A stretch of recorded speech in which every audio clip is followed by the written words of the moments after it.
So I picked up this radio at I don't know where I picked it up, a garage sale or some kind of antique shop, I don't know, or pawn shop, or some crap shop.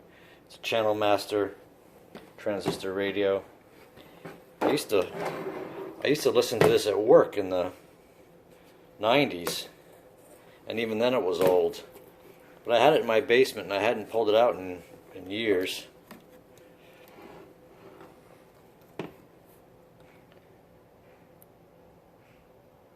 Made in Japan. Oh look, it even comes with a schematic. Wow, just like the good old days. And to think, before I was into radio repair and restoration or just tinkering, I really didn't pay much attention to that.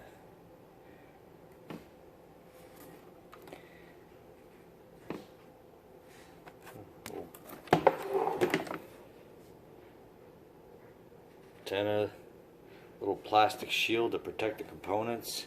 It came with a piezoelectric earphone that I could use. Oh look, and I tucked the cord away, and I must have repaired it at one point, or it came this way.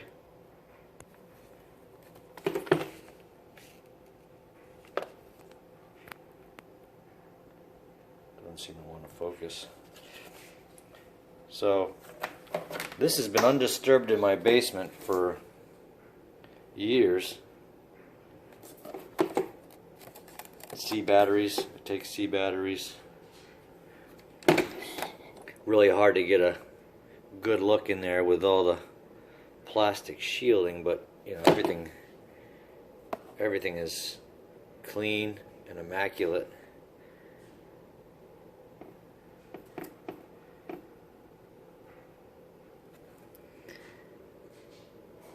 I don't know, the capacitors don't show any signs of leaking. See if I can get more light on here without a reflection.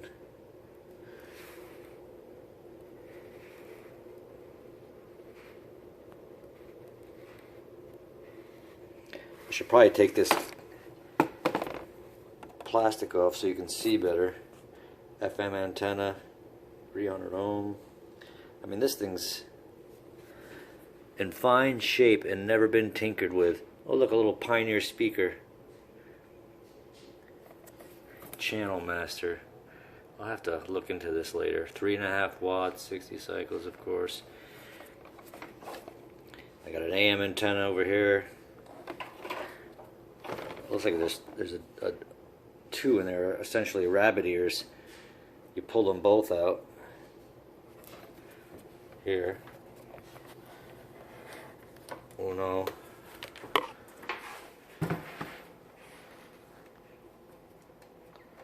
Well, this one doesn't have a thing on it, so I can't pull it. Let me pause it a second. Get my fingers on there good. So this one broke off before I even got it. But you can see they come out, and I can get a little rabbit deal out of there, and let's boy,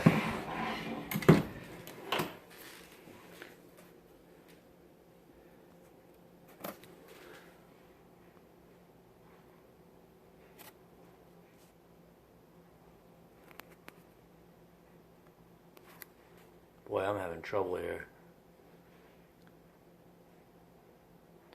Trying to zoom in there. I can't even read it without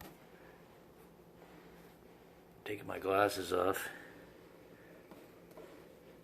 Here's an FM antenna extension. Oh, you can put your own wire leads on there. Apparently, that's what that looks like. So let's plug this in.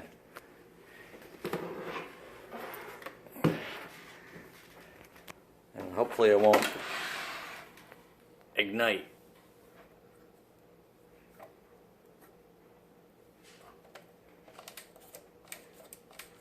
There's the on-off switch.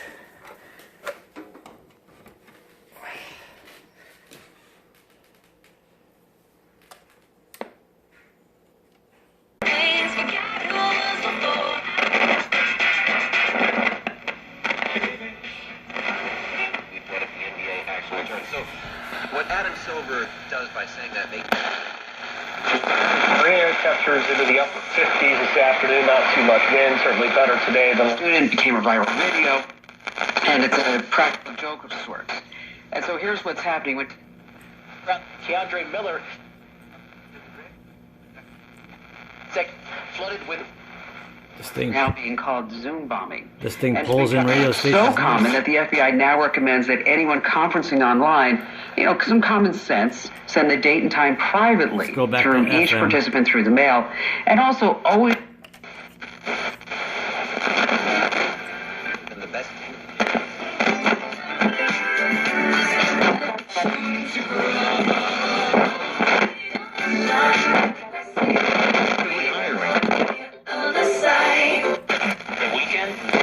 And training will be provided. It seems to pull in the stations fine. There's just a lot of static when I tune or move the knob, which probably is just cleaning the pots.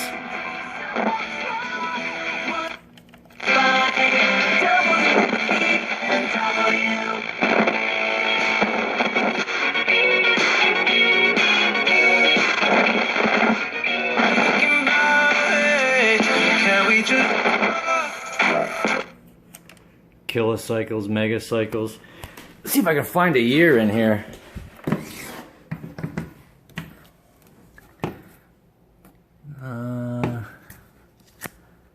What does it say?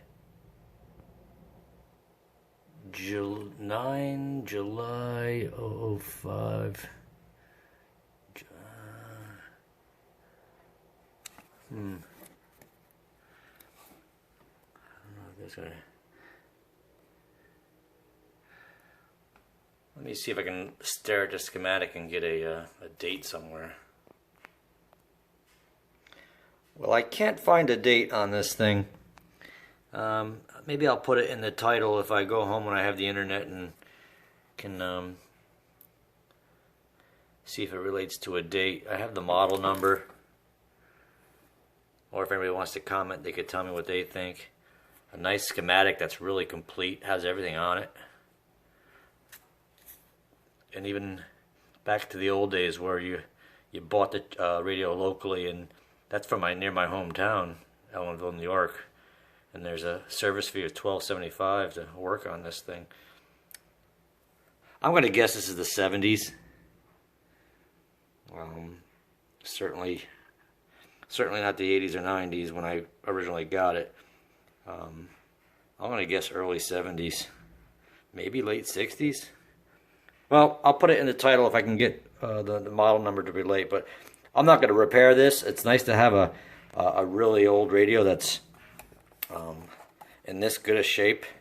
So please comment below and tell me what you think, and thanks for tuning into Kafkuba, and hopefully I can get back to that other radio repair I've been working on forever.